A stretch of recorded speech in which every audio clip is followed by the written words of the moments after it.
This episode of Grip Tips is brought to you by Lightbulb Grip. And if you'd like to help support this channel, check out my Patreon page. I'll leave a link in the description below. We're back. I'm Dave Donaldson. Welcome back to Grip Tips. Today we're talking about floppies, cutters, and meat axes.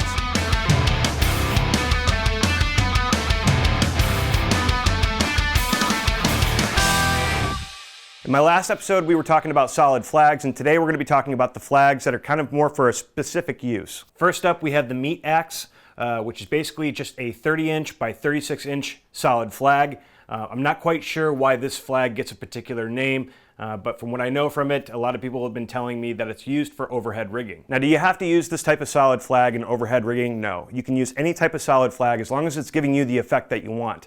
But you also have to specify flag inside of that term.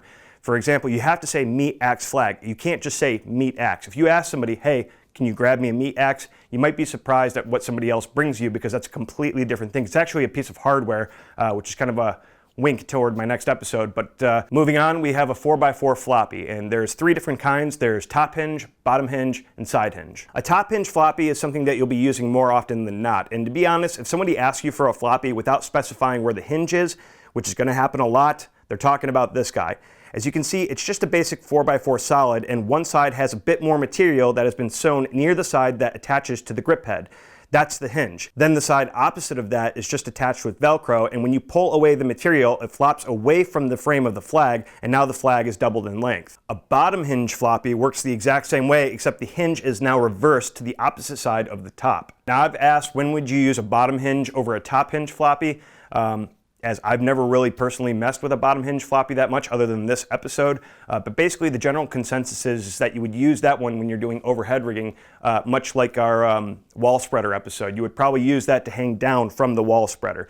So overhead rigging. Then last but not least, as far as the floppies are concerned, you have the side hinge.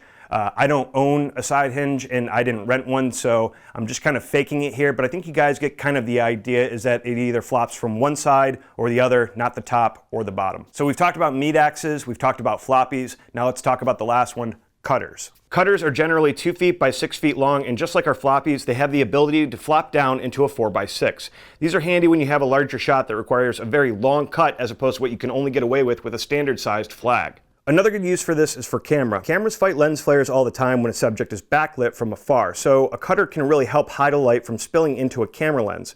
This particular setup is called a lenser. So if someone asks for a lenser, they're simply just asking you to shade the lens from the light hitting it. This doesn't necessarily have to be done with a cutter. Any flag that hides the lens flare will do and is considered a lenser at that point. Now, on top of a lenser, you also have something else called a courtesy. The idea here is that you are flagging either a person or a monitor as opposed to looking into the monitor and seeing harsh reflections.